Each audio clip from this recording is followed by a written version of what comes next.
इस वक्त यूएन में सबसे बड़ा धमाका हो रहा है।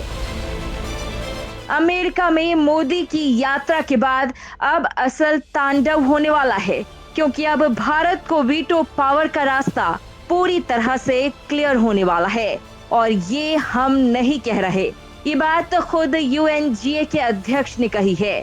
और इस खबर ने चीन के माथे पर पसीना ला दिया है। इस खबर के बाहर आने के बाद से ही जहां भारत के हौसले बुलंद हो चले हैं, वहीं चीन के हौसले पस्त हो गए हैं, क्योंकि यूनाइटेड नेशन सिक्योरिटी काउंसिल में केवल एक चीन ही है जो कि भारत की स्थायी सदस्यता के खिलाफ है। आखिर ऐसा क्या कह दिया है यूएनएससी के अध्यक्ष ने कि पूरी दुनिया में भारत की जय जयकार होने लगी है। दोस्तों, कहा जाता है कि किसी चीज को पाने की कोशिश सच्चे मन से करो तो पूरी कायनात उसे आपसे मिलाने की कोशिश में लग जाती है।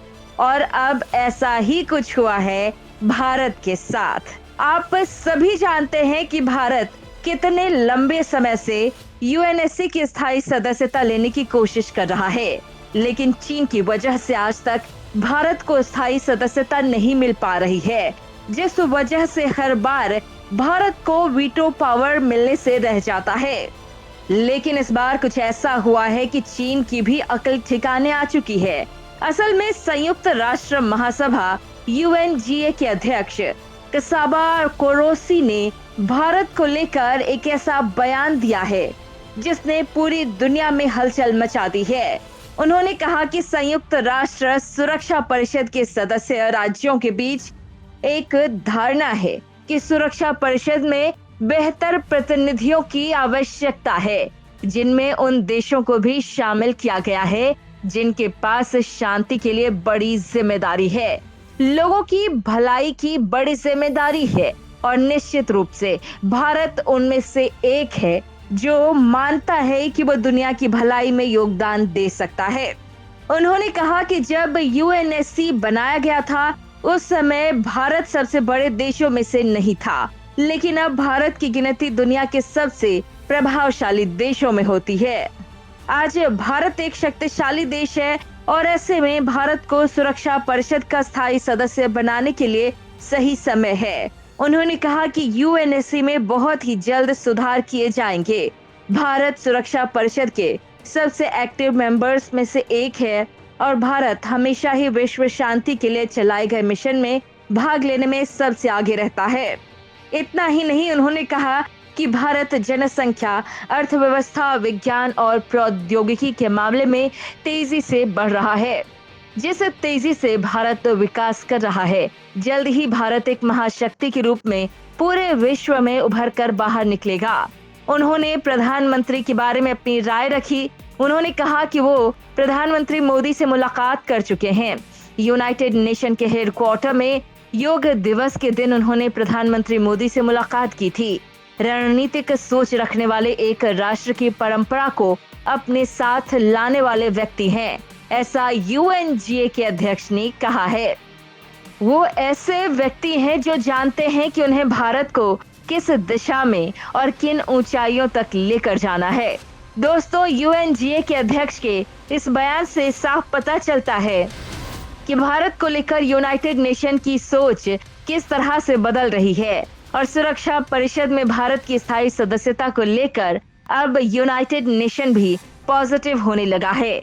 वरना इतने समय से मांग करने के बावजूद भी यूएनएससी ने कभी भारत की स्थायी सदस्यता की मांग को सीरियसली नहीं लिया।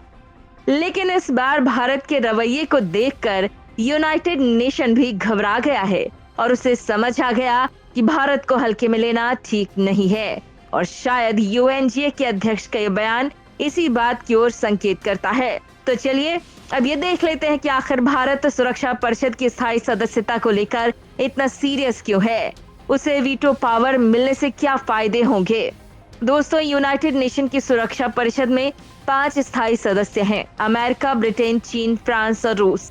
इन्हें P5 भी कहा जाता है और इन देशों के पास वीटो पावर है और वीटो पावर ही वो ताकत है जो स्थायी सदस्य बनने से रोक रहा है।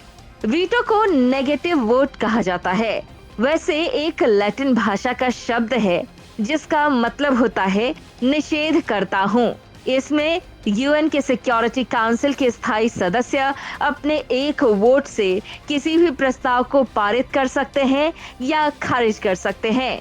अभी तक रूस ने सबसे अधिक 143 बार वीटो पावर का इस्तेमाल किया है।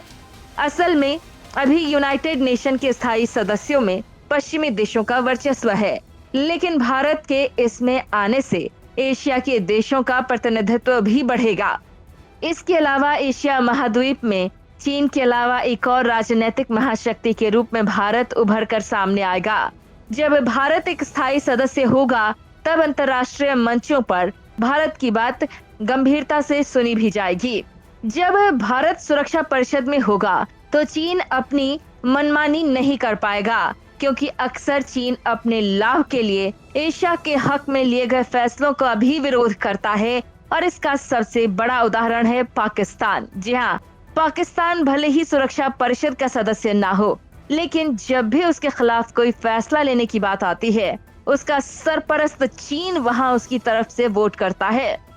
इसका सबसे ताजा उदाहरण है लश्कर के आतंकवादी साजिद मीर को वैश्विक आतंकी घोषित करने की भारत की और अमेरिका के प्रस्ताव में चीन ने एक बार फिर से अड़ंगा लगा दिया। जी हाँ दोस्तों, भारत और अमेरिका दोनों ने प्रस्ताव उठाया, फिर भी चीन ने अड़ंगा लगा दिया वीटो का इस्तेमाल करके। तो इतना शक्तिशाली होता है वीटो। साजिद मीर 26/11 मुंबई आतंकी हमले में वांटेड है। भारत और अमेरिका उसे वैश्विक आतंकी घोषित करवाने के लिए संयुक्त राष्ट्र में प्रस्ताव लाए थे, लेकिन चीन ने उस प्रस्ताव को रोक दिया, और इससे पहले भी चीन कई बार ऐसा ही कर चुका है। और यही सबसे बड़ी वजह है कि चीन नहीं चाहता कि भारत को वीटो पावर मिले, क्योंकि अगर ऐसा हुआ तो चीन अपने नापाक मंसूबों में कामयाब नहीं हो पाएगा। अच्छा, यहाँ एक बात और इंटरेस्टिंग है कि सिर्फ एक चीन को छोड़कर बाकी के चारों स्थायी सदस्यों को भारत से कोई समस्या नहीं है। वो खुद चाहते हैं कि भारत को सुरक्षा परिषद की स्थायी सदस्यता मिलनी चाहिए। वैसे तो चीन को भी भारत के स्थायी सदस्य बनने से कोई समस्या नहीं है, लेकिन उसे समस्या है भारत को वीटो पावर देने से। लेकिन अब की बार शायद चीन की कोई भी चाल कामयाब नहीं होने वाली है, क्योंकि सुरक्षा परिषद में सुधार होना जरूरी है।